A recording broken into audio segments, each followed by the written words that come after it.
Om Namo Bhagavate Vasudevaya. Om Namo Bhagavate Vasudevaya. Om Namo Bhagavate Vasudevaya. Narayanam Namaskritya Naram Chaiva Narottamam Devim Saraswatim Vyasam Tato Jayamudiraye Nashtaprayashva Bhadreshu Nityam Bhagavata Sevaya Bhagavatyuttama Shloke Bhaktir Bhavati Naishtiki. Reading from Srimad Bhagavatam, Canto 10, Chapter 47, titled The Song of the Bee, Text 61. Even though this is in the 47th chapter, Srila Prabhupada translated and commented only till the 13th chapter of the 10th canto.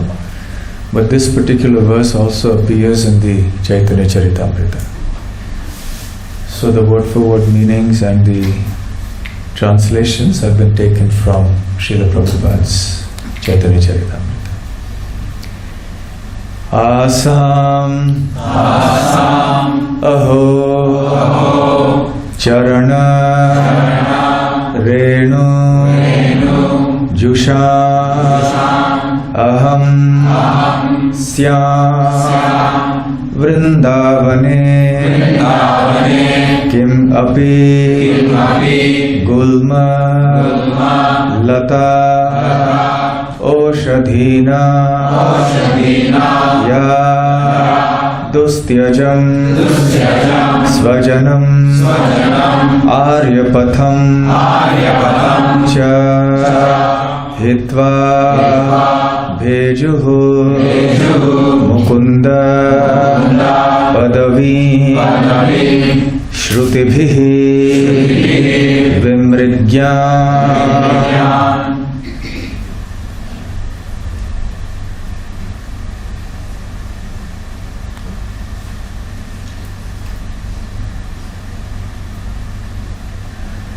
Asamaho charanarenu jushamaham syam.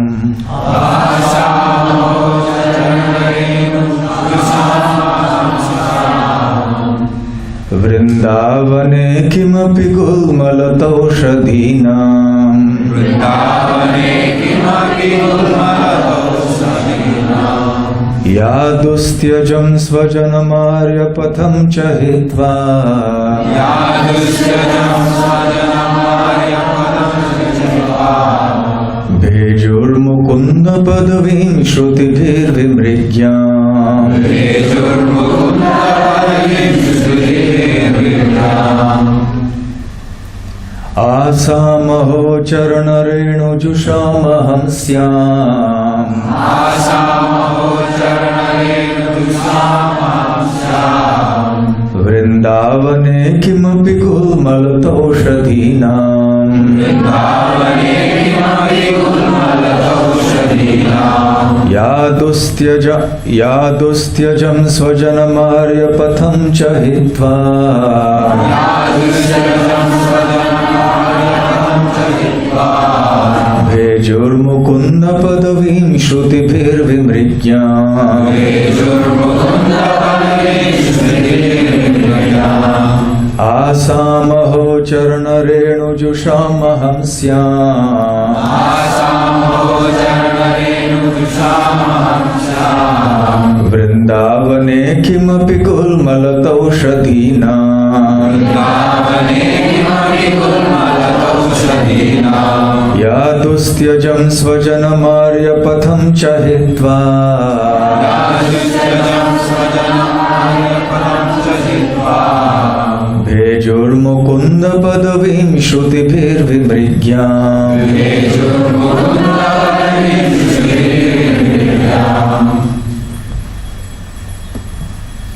आशामहो चरणरेणुजुषामहं आशामहो चरणरेणुजुषामहं स्याम् वृन्दावने किमपि गुल्मलतौषधीनाम् वृन्दावने किमपि गुल्मलतौषधीनाम् यादुस्त्यजं स्वजनं मार्गपथं च हित्वा यादुस्त्यजं स्वजनमार्गपथं च हित्वा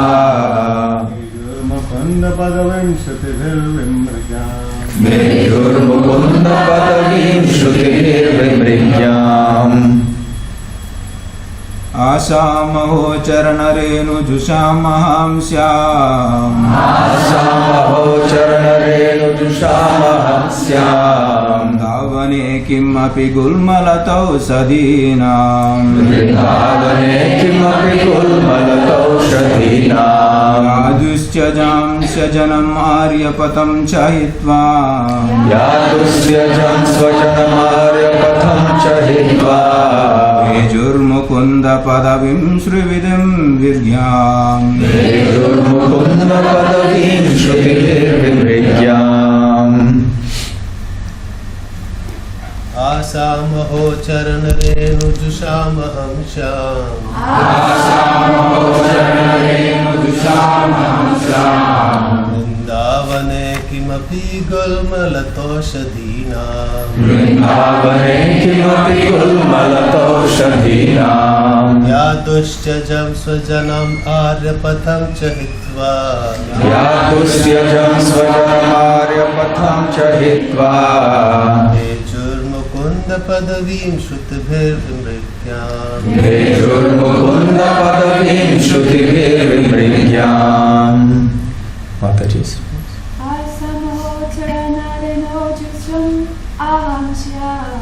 आसामहो चरणरेणुजुषामहं स्याम् वृन्दावने किमपि गुल्मलतौषधीनाम्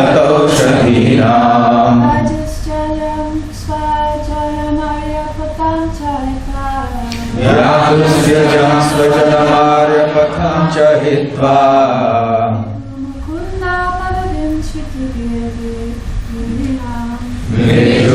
मेजुर्मुकुन्दपदवीं श्रुतिभिर्विमृग्याम्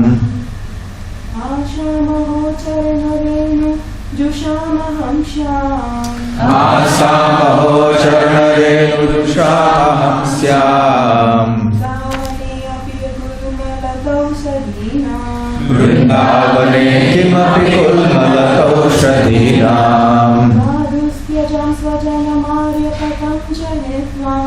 यादुस्त्यजं स्वजनमार्यपथं च हित्वा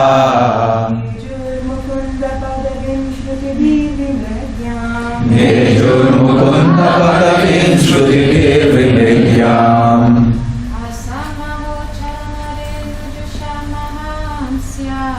आसामहो चरणरेणुजुषामहं स्याम्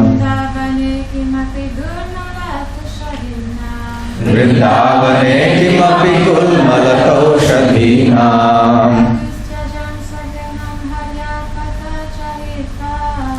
यादुस्त्यजं स्वजनमार्यपथं च हित्वा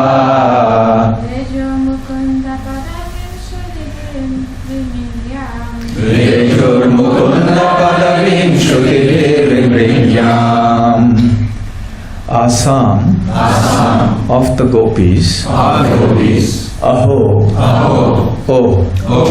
Charana Renu, the dust of the lotus feet, Jusham, devoted to, Aham Syam, let me become. It's not Shyam, right? Shyam is Krishna. This is Syam, not Shya, right? Aho Syam, Aham Syam, let me become, Vrindavane, in Vrindavan, Kim api, anyone, Gulma Lata Oshadhinam, among bushes, creepers, and herbs. Ya, Dehu, Dustyajam, very difficult to give up. Swajanam, family members. Aryapatham, the path of chastity. Cha, and Hitva, giving up. Bhejuhu, worshipped. Mukunda Padavim, the lotus feet of Mukunda. Krishna. Shrutibhihi, by the Vedas. Vimrigyam, to be searched for. Translation by His Divine Grace A.C. Bhaktivedanta Swami Srila Prabhupada. The gopis of Vrindavan have given up the association of their husbands, sons, and other family members who are very difficult to give up, and they have forsaken the path of chastity to take shelter of the lotus feet of Mukunda, Krishna, which one should search for by Vedic knowledge. Oh, let me be fortunate enough to be one of the bushes, creepers, or herbs in Vrindavan, because the gopis trample them and bless them with the dust of their lotus feet.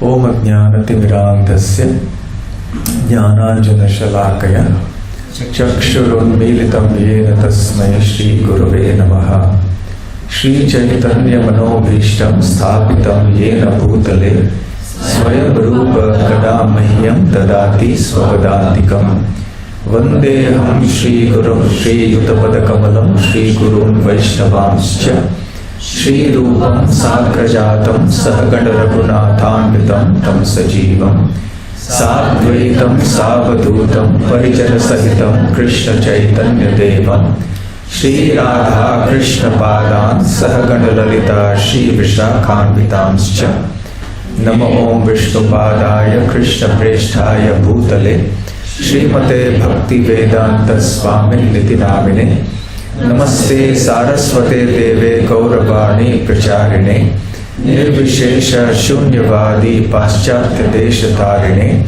Vancha Kalpatarubhyascha Kripa Sindhubhya Evacha Patitanam Pavanebhyo Vaishnavebhyo Namo Namaha Jai Shri Krishna Chaitanya Prabhu Nityananda Shri Advaita Gadadhar Shivasadi Gaura Bhakta Vrinda Hare Krishna Krishna Krishna Hare Hare Hare Rama Rama Rama Hare Hare Hare Krishna.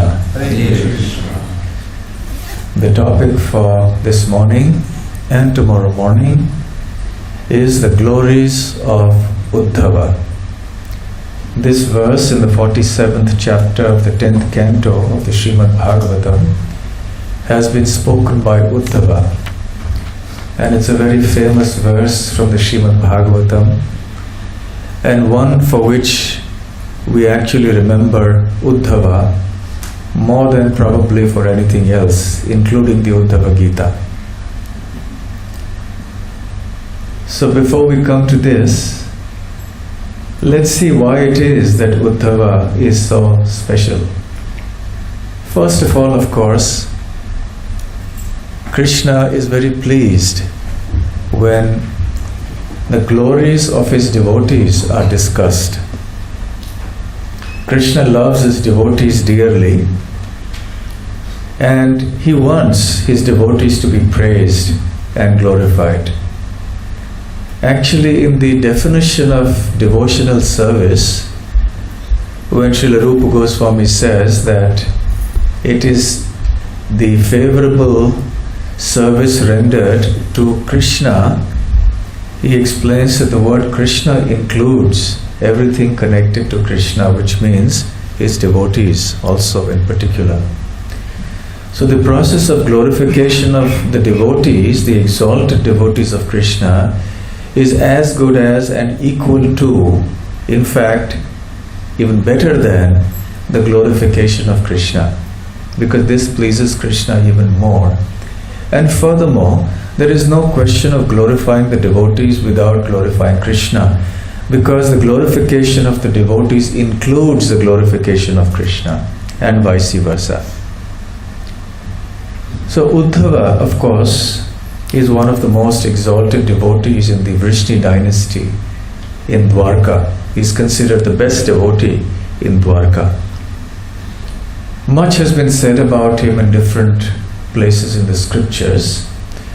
He is known as a disciple and a student of Brihaspati, who was, or rather should we say is, the teacher and the guru of the demigods in the heavenly planets. He is exceptionally brilliant, intelligent, endowed with all sorts of knowledge of the scriptures, and he is also worldly wise. He is very sharp in his analysis of events. He is able to take decisions that are right according to time, place and circumstance. And that is why actually Krishna also takes him as one of his counselors. In fact, in Dwarka, Uddhava becomes the chief counselor of Krishna. And the all-knowing Krishna, the Supreme Personality of Godhead, defers to Uddhava when it comes to complicated matters. He said, Uddhava, I am in such and such a dilemma. What should I do? And Uddhava, of course, internally smiles, thinking Krishna, the all-knowing Lord, is asking me as if he is in confusion. But then he plays the role aptly, and he considers the situation from all points of view, and then advises Krishna. Krishna, I think in the circumstances, this should be done.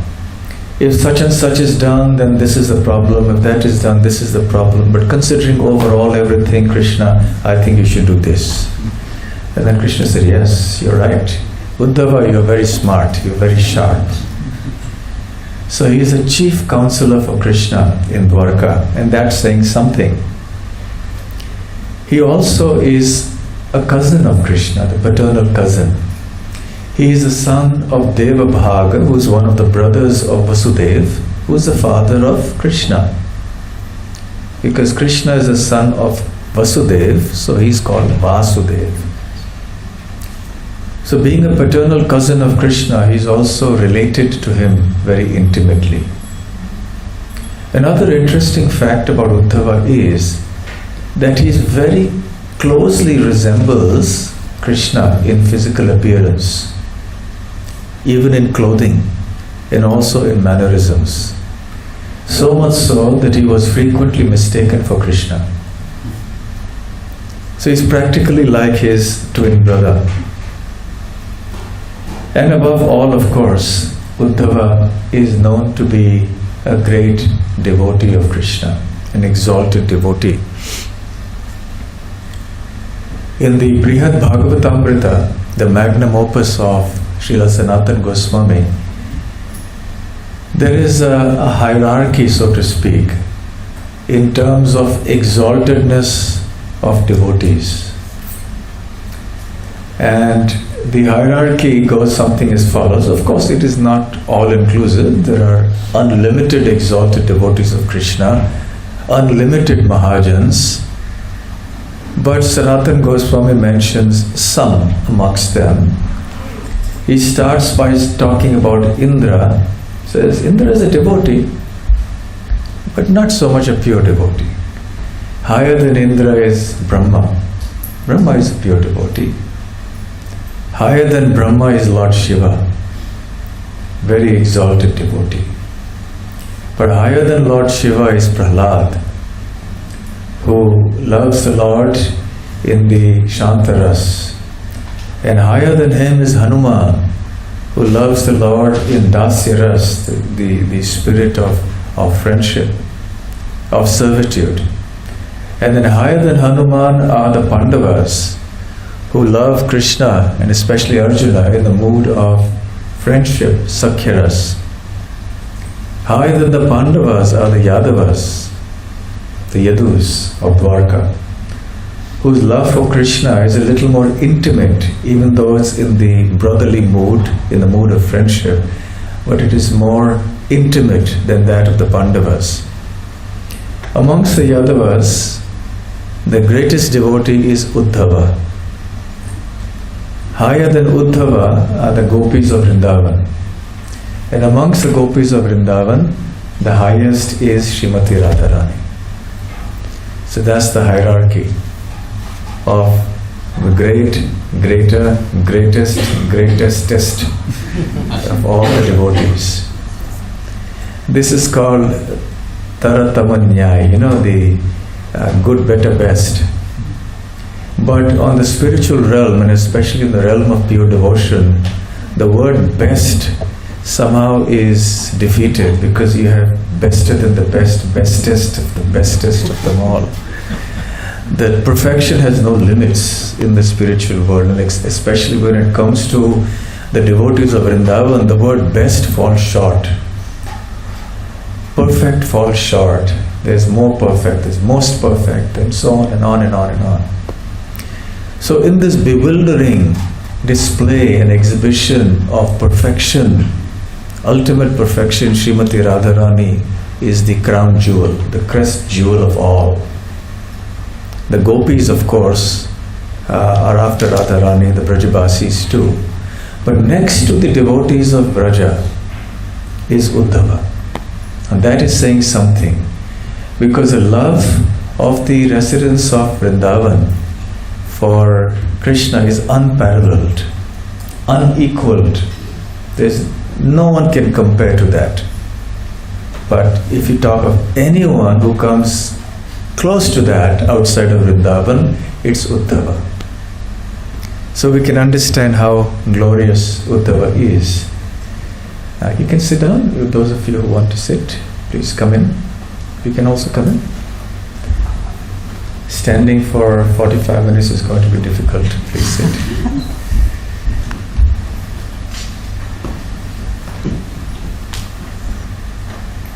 Uddhava has been mentioned in various scriptures, including in the Mahabharata.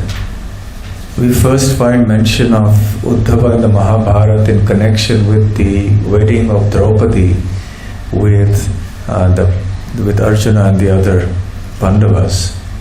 And he's present there. He's also described or mentioned in a pastime that took place subsequently in Mount Raivata. He was also mentioned as the one who organized the dowry of Subhadra Devi when she was to get married with Krishna. With Arjuna. And then he was at the center stage of the whole arrangements in Indraprastha, where the wedding actually took place. In the Mahabharata, he's also mentioned in connection with the departure, the disappearance pastimes of Krishna, which is called the Maushala Leela. Maushala because of Mushala. Mushala means an iron club. Because the Yadus used an iron club to beat each other to death. Apparently, this is a bewildering pastime. But of course, we'll not be talking about that here. We'll only make a brief reference to it tomorrow. So because of Mushal, the Mushal of that iron club was a cause of this fratricidal war between the members of the Yadu dynasty. And that preceded the disappearance of Krishna from the ordinary plane of this material world. So Krishna's disappearance pastimes are called the Maushala Leela. So there is some mention of Uddhava there, but not so much personally. He is amongst others as well. So in this way, in other scriptures, and especially in Mahabharata, we do find mention of Uddhava. But Uddhava is not mentioned with such prominence. It is only when we come to the Srimad Bhagavatam that the glories of Uddhava are really revealed. And we begin to understand the really exalted nature of Uddhava's position and his devotion to Krishna. He is mentioned at some length in the 3rd canto, then in the 10th, which is the focus actually, and then in the 11th canto where there is the famous Uddhava Gita. In the 3rd canto, for example, we'll talk more about that tomorrow, in brief again, because of shortage of time. Uddhava's childhood has been mentioned in the 3rd canto, in just 2 or 3 verses, where Shukadev Goswami mentions that Uddhava was a born devotee. From childhood, he was always remembering Krishna with love. He would play with dolls of Krishna, and he would feed them, he would worship them, he would decorate them, and he was doing only that. And specifically Shukadev Goswami mentions that he used to be so absorbed in serving these dolls of Krishna that when his mother called him for breakfast, then he did not heed her calls, because he was so busy playing with the deities of Krishna, playing the game of transcendental realization, as Prabhupada puts it once in one place. So Uddhava was a Nitya Siddha, eternally liberated soul, an eternal associate of Krishna, as Srila Prabhupada mentions in the purports in those verses. And interestingly, Prabhupada also says that one should, because the purpose of human life is ultimately to realize Krishna, to become pure devotees of Krishna, so one should start very young. And in this connection, when Uddhava's story is mentioned as how he was a pure devotee right from childhood, Prabhupada also mentions the example of King Parikshit, who also played with dolls of Krishna in his childhood. And he says in India it is a custom, it is a practice in good families, where children grow up worshipping dolls of Krishna or Ram and so on. So they are accustomed, they see the worship of the deity going on. So through the process of Archana Vidhi, the process of deity worship, they actually get inclined to that, they get the opportunity to serve the deities, even if they do it in their own imperfect ways. But this propensity to serve Krishna gets strengthened and nourished, and then eventually they grow in their devotion. And Prabhupada concludes that part of the purport by saying that I also had the good fortune of being raised like this in my childhood. My parents were great devotees of Krishna, and they raised me from my childhood and engaged me in the devotional service of Krishna. So therefore, those who are born in devotee families should be raised like this, in every family actually, but it won't happen unless one is a devotee. So devotee parents have a great responsibility in this regard. In any case, we can understand that Uddhava was actually such a great devotee of Krishna.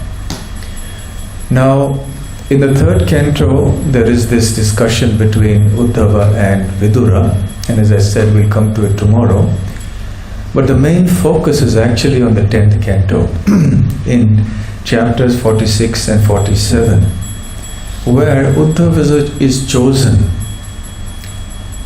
to be a special messenger of Krishna, to go to the residence of Vrindavan. And the background is as follows.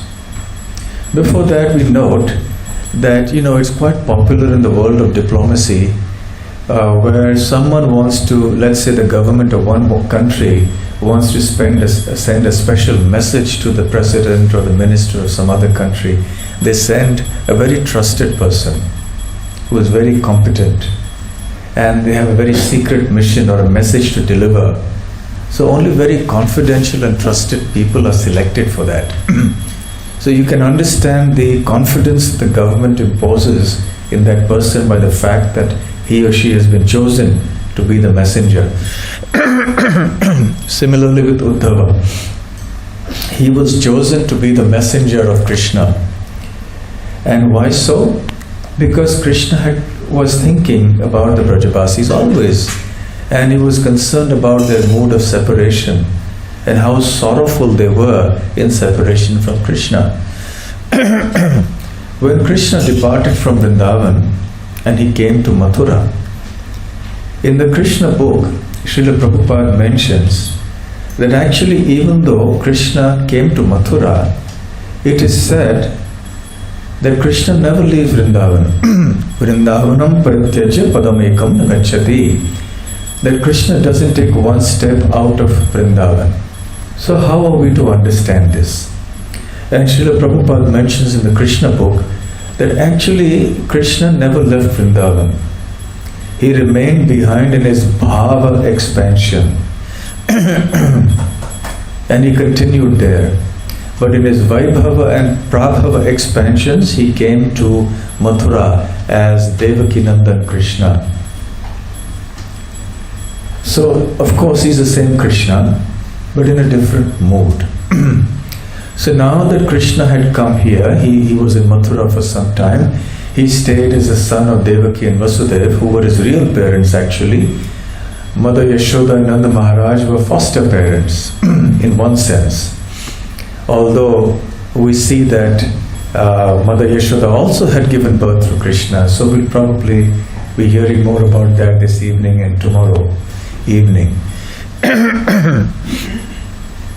So Krishna was looked after by Devaki and Vasudeva in Mathura, and here he was a prince. In Vrindavan he was a cowherd boy, but now he was living like a prince in a palace, and he was in the midst of all sorts of royal opulences. And as was the custom, young boys were then from the royal household were sent for Gurukul, just like other children were. And they mixed with other boys, even ordinary boys. So Garga Muni, in consultation with Nanda Maharaj, with Vasudeva, decided to send Krishna to Avanti, where Sandipani Muni, the son of Paurnamasi, had an ashram.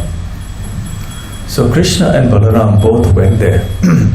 And in 64 days and nights they learned so many skills. They learned the 64 skills and arts that are to be learned in the Gurukul. And we can see a very nice description of that in the Krishna book. So after that, when it came time for giving dakshina or the fees to the teacher,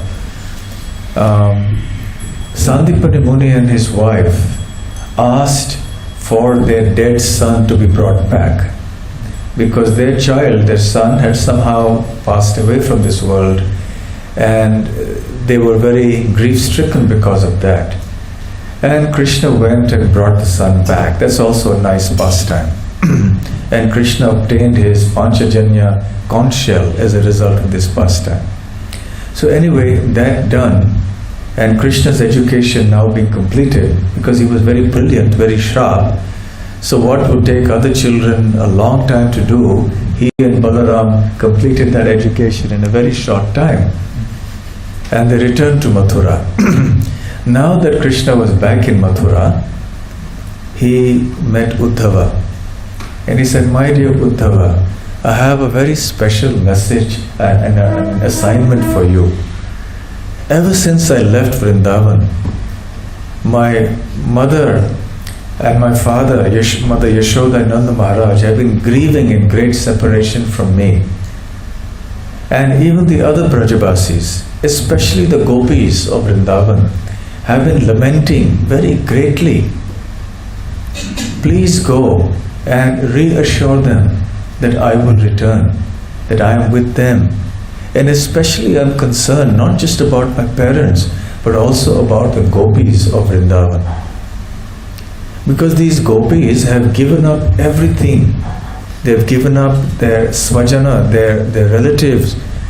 They have given up their good reputation as chaste ladies in the society. They have given up their families and everything to be with me. And then now I have left Vrindavan. So they are feeling intense pangs of separation. So please go and pacify them, console them, give them my message. So Krishna gives him a message as well, which Uddhava in his wisdom deems fit to write down. He remembered everything, but still he wanted to write it down. So he wrote it down. And so Krishna gives this assignment to Uddhava and tells him, please go ahead. Uddhava, being a very obedient servant and devotee of Krishna, immediately boarded the chariot and started out for Nanda Gokula. Now the question is, why did Krishna not invite Nanda Maharaj and Mother Yashoda to come to Mathura? They had already been there. They came there and they witnessed how Krishna and Balaram had killed Kamsa and Mushtika, Chanura and the others. So they could easily have called Krishna Balaram, Nanda Maharaj and Mother Yashoda to come to Mathura. So why did they not do it? The answer is that Mathura was a place of royal opulence. The atmosphere was charged with royalty. Whereas Vrindavan was a simple place, beautiful and opulent, but in its own way, full of natural opulences, cows, yogurt, butter, flowers, beautiful trees, and so on, rolling pastures, and the great Brajavasi devotees. So the Brajavasis would not fit into Mathura. The mood, the atmosphere was so different that they would not feel happy and comfortable living in the royal ambience of Mathura. They just wanted to be in the pastures in the village, and where Krishna would play the flute, and here Krishna was a royal prince. So it was an incompatible thing from the point of view of their mood of devotion to Krishna. And secondly, for Krishna it would have been awkward to have two sets of parents. On one hand you have Nanda and Yashoda, who have brought him up, raised him for 10.5 years, and now suddenly he is with Mother Devaki and Vasudeva, and he's been away from them for so many years, so naturally he has to give them a lot of opportunity for service to him. He has to be fondled by them and all that. And now, how is this going to happen? Two sets of parents, it would create some kind of awkwardness. When would you go to Yashoda? When would you go to Devaki? You understand, it would be a little awkward. So therefore, Krishna in his perfect wisdom decided it was best that Nanda Maharaj and Mother Yashoda stay on in Vrindavan. So he called Uddhava and he said, Uddhava, when I left Vrindavan to come here, Akrura had come to take me. And I had promised the Brajavasis, Ayasyam, I will definitely return to Braj, to Vrindavan. And of course that is a heart-rending pastime.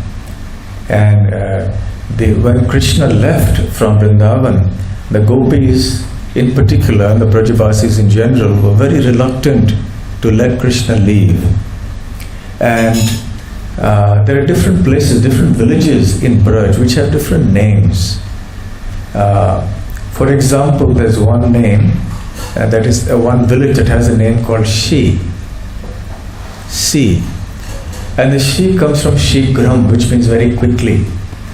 So as Akrura was taking Krishna and Balaram on the chariot, and they were moving around, because the gopis were coming here and there, they would intercept the chariot every now and then. So Akrura was trying to take different detours, going here and there. So the journey of Krishna from Vrindavan to Mathura took a fairly long time. And then they would be halted every now and then because the devotees would come and stop them and say, no, you can't go ahead. So at one place, Krishna told the Brajavasis, Shikram, I'll return very quickly. So that word Shikram has been distorted to Si, so the village is called Si. There's another village called Parsom. Parsom in the local language means day after tomorrow. In Hindi, parso means day after tomorrow. So Krishna told the gopis, I'll return day after tomorrow. So the folklore of Braj is full of such incidents.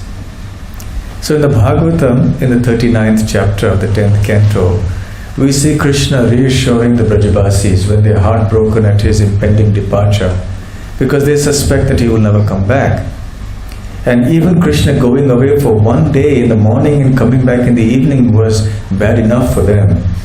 And now the prospect of leaving Krishna for a long time, or Krishna leaving Vrindavan for a long time, perhaps never to return, was something they could not imagine.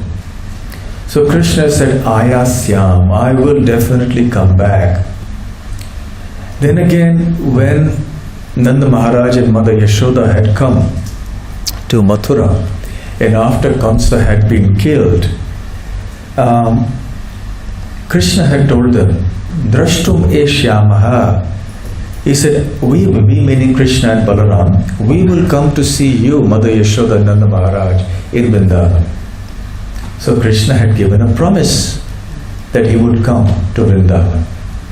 Now Krishna was in the horns of a dilemma, to use that cliche. On one hand, he had promised the Brajavasis that he would come back. He was also desirous of coming back because he was never happy without the Brajavasis. No matter what royal opulence he had, no matter what kind of other pure devotees he was with, he could not forget the love of the residents of Vrindavan for him. So incomparable and exalted is the love of the Brajavasis. So on one hand, there are all these compelling reasons for Krishna to go back. On the other hand, he also has made a promise to Mother Devaki and Vasudeva. They have been deprived of Krishna's childhood pastimes. Krishna was born to them, born unquote, not like us, but he appeared before them, and immediately he had to be transferred from the prison of Mathura, of Kamsa, across the Yamuna to Gokula. So Devaki and Vasudeva never got to see the childhood pastimes of Krishna. So they were also deprived of this nectar, and they also used to feel that. So the nectar that Mother Yashoda and Nanda Maharaj received in terms of witnessing the childhood, the babyhood and the childhood and boyhood pastimes of Krishna, that nectar was never obtained by Devaki and Vasudeva. And they had the personal association of Krishna in all these 10.5 years. So Krishna now wanted to satisfy Devaki and Vasudeva as well. So he had promised them that I will stay with you and I will spend time with you. So he could not now disappoint them. And also, he had a more internal and esoteric reason for not going back to Vrindavan. Many times devotees ask this question, why was Krishna so cruel? Have you heard that question? Of course, the gopis say it all the time after Krishna's departure. But even devotees feel, why was Krishna so cruel that he put all the Brajavasis into so much suffering? He could have stayed there in Vrindavan all his life and done his pastimes there. But he left Mathura, he left Vrindavan to go to Mathura, and then he went far away to Dwarka, and he was traveling everywhere. He went to Hastinapur and Indraprastha and Kurukshetra and Magadha and here and there and everywhere. But what about Vrindavan? His dearmost devotees, why did he leave them like this? Well, actually Krishna did go back to Vrindavan one time after the killing of Dantavakra, and this is mentioned by Srila Jiva Goswami in his commentaries. He went quickly. Balaram did go, and that is mentioned in the Srimad Bhagavatam. But Krishna's going back is not mentioned in the Srimad Bhagavatam. Jiva Goswami mentions that in his commentaries. He meant he went for a short while. But in any case, why did he come to Mathura and Dwarka? Well, from one point of view, because in the spiritual world, in Krishna Loka, there are 3 divisions. There is Goloka Vrindavan, there is Mathura, there is Dwarka. So all these pastimes from Krishna Loka had to be performed here. There were devotees of Krishna in all three moods. So those devotees had to be facilitated as well. Plus Krishna had to speak Bhagavad Gita. He had many other devotees to deliver. He was coming here only for 125 earthly years. He had much to do on the earth planet. And therefore he had to go to these other places. So this is an important reason. However, the most internal and esoteric reason is that Krishna wanted to exhibit to the world, he wanted to demonstrate to the world the super excellent, incomparable position of the residents of Vrindavan, and in particular the gopis of Vrindavan. Because it was not only, but especially in Krishna's absence from Vrindavan, physically speaking, after Krishna's departure from Vrindavan, that the mood of separation of the Brajabasis really came to the fore.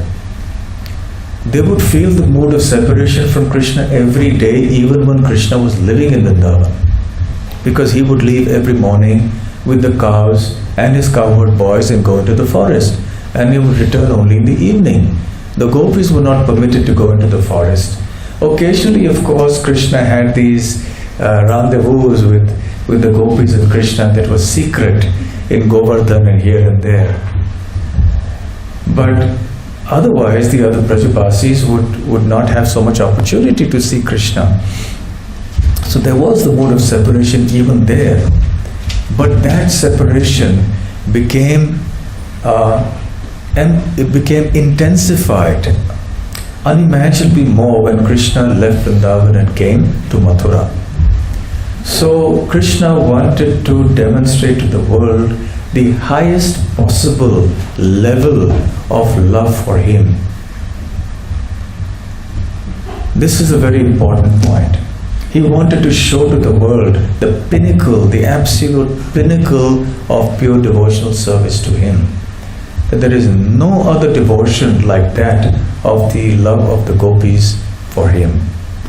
Ramya Kachitupasana Vrajavatu Vargena Ya Kalpita. So it is said that there is no worship of Krishna as pleasing to him as that rendered by the damsels, the cowherd maidens of Vrindavan, the gopis. And to illustrate this, he used Uddhava as his messenger. So just imagine, what is Uddhava's role? Because as I said, he's just next to the Brajabasis and the gopis in devotion, in terms of exaltedness. And he was chosen here for this most important secret mission. Secret in the sense of how Krishna wanted to reveal the glories of this Vipralambha Bhava, the love in separation. So Uddhava was the chosen messenger. And Uddhava came. So of course this was the reason why he chose Uddhava. Why he sent Uddhava was to be his representative. So Krishna could not personally go. So this was the first and most important reason why Krishna sent Uddhava to Vrindavan. Secondly, Uddhava was, and by the way, even in the heart of Uddhava, there may have been some kind of trace of, we couldn't call it pride, because the word pride has a very negative material connotation, but there may have been some trace of that kind of feeling that, well, we are all such close devotees of Krishna. We are Krishna's, Krishna is ours, we are so close to him, we are the best devotees of Krishna. And maybe the other residents of the Yadu dynasty also felt like that. So Krishna wanted to bring down that feeling and tell them, no, these are the devotees, they are more special than you. You are special, but they are more special. So he wanted to make them aware also, and the whole world, or what the Brajabasis are like. So this is the first reason Uddhava was sent to Vrindavan by Krishna. The second reason is that he knew that the Brajabasis were suffering. They were in great sorrow in their separation from Krishna. And it was only Uddhava who was so capable, so intelligent, so wise as to be able to pacify them and console them. Nobody else would have been able to do the job. So this was how Uddhava finally came to be the messenger of Krishna to Vrindavan. Now we don't have much time. What shall we do? Okay, we can continue this perhaps tomorrow, but I'll just briefly conclude with the arrival of Krishna. Maybe I'll just go a few minutes. So Uddhava promptly sat on his chariot and came to Vrindavan. Now when he arrived, that was close to sunset. Now the cows, the sunset and sunrise are beautiful times. And in Vrindavan, sunset is especially glorious. You know why? Sunset is even better than sunrise. Generally, we don't like sunset. We prefer sunrise because now it's going to be sunlight and it'll be bright and so on. And sunset is the onset of darkness. Then things become cold and so on. But in Vrindavan, they prefer sunset. Why? Sorry? Because Krishna returns. They can see Krishna again. At sunrise, they see Krishna going. That's not a good thing for them. But at sunset, Krishna is returning. And that's something they've been waiting for all day. So the gopis, they climb to the Chandrashalikas. They have little towers in their homes and little terraces. So they would go to the top and crane their necks and strain their eyes to see whether Krishna was coming. And what was the signal that Krishna was coming? The dust. The dust raised by the hooves of the cows and the calves. And they could see that from a great distance. It was like clouds of dust. And they could understand Krishna and the cowherd boys and the cows and the calves were returning. And they were all hushed with excitement, waiting to have those few glances of Krishna, to be able to see Krishna as he returned, as he walked by playing the flute, stealing glances at the gopis. Now this time is called Godhuli. Dhuli means dust, Go means the cow. So because this is the time where the dust is raised by the hooves of the cows as they return, it's a very beautiful time, Godhuli time. And this dust is considered very auspicious. So even today in Vedic culture, as devotees also, we take the dust from the hooves of the cows and we smear it on ourselves. And we take it and place the dust on our heads. That's common practice amongst devotees. So this time is a very beautiful time called Godhuli. And Krishna, when he comes back, his face is also smeared with some dust particles and so on. Makes Krishna look even more beautiful. When we have dust smeared all over, we don't look so good. We have to go and take a bath. But Krishna looks even more beautiful when his face has some dust on it and so on. So when Uddhava came, it was a Godhuli time. And the cows were returning, and in front of them the calves were jumping and dancing, and so there was a whole festival of cows and bulls there. The bulls were grunting, and they also saw the calves, so they were going towards the cows. The cows were mooing in great expectation, and they were trying to control their calves, but the calves were uncontrollable. They were jumping and dancing in great ecstasy. So there was a huge tumult in Braja at Godhuli every day. And on top of that, there was a singing of the gopis. The gopis were always, the younger and the older gopis, were always singing songs about the glories of Krishna, about his pastimes. So then there was a sound of the clanging of the bangles as they were churning the butter. So there was this mix of all these varieties of sounds, and it created a kind of a transcendental festival every evening. Now the question may be asked validly that, but the whole of Vrindavan was immersed in grief due to separation from Krishna. But what we see here or hear here is a description of great joy. So Jiva Goswami explains that, or maybe Vishwanath Chakravarti, anyway, one of them explains that this is because Krishna put a curtain of Yogamaya over Uddhava's eyes. So he would not see the grief as soon as he arrived. He would see the natural hustle and bustle of Vrindavan at that time. And Uddhava was wonderstruck and filled with bliss to see this whole transcendental situation there. And he arrived at the house of Nanda Maharaj. Nanda Maharaj welcomed him.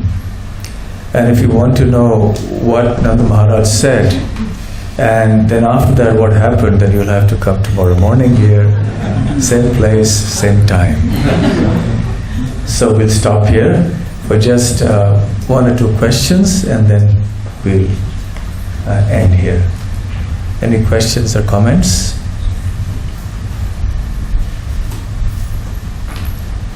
Yes. Do we have a mic? Or you can just say it, I'll repeat the question. Thank you very much, Pastor.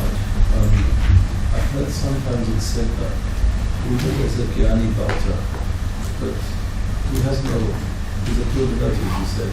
Can you clarify why the Acharyas would say that? Okay, the question is that we've heard that Uddhava was a Jnani Bhakta, and so how is it that he's so exalted? Can we defer the answer to this question till tomorrow?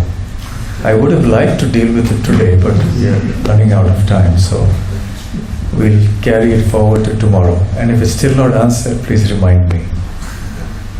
Yes?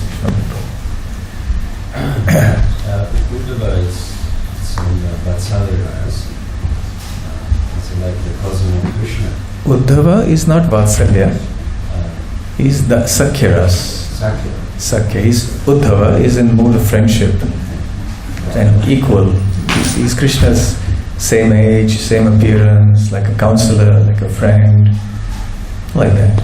Like we say also Balaram, sometimes Sakya. Yes, yes. But my question is, you said that after him, the gopis, Vrindavan, they were hired in Uddhava. I was wondering, this Nanda and Yashoda, they are Vatsaliyas. Uddhava is actually an Ashwarya Baba. It's all reverence. How come they're not greater than Uddhava? Why the gopis? Your question is that how is it that we have the gopis after Uddhava, above Uddhava, and not Nanda Maharaj and Mother Yashoda? Well, actually they are also extremely exalted in the stage of the Brajabasis. The Sanatana Goswami here has chosen the main representatives of each category. The Brajabasis are unparalleled in their devotion, so there's no doubt about that. And Uddhava's bhava is a little different. He's in the Dwarka bhava. So still the residents of Vrindavan are more exalted than him. And also we'll see that Uddhava tries to acquire the Braja bhava, and we'll see that actually that's the subject of this verse. So we'll see that tomorrow. Maybe there'll be more discussion on that tomorrow morning. Okay, thank you very much. Srila Prabhupada ki jai. Grantharaj Srimad Bhagavatam ki jai. Gaur Premanande. Bhakti Rasamrita Swami ki jai.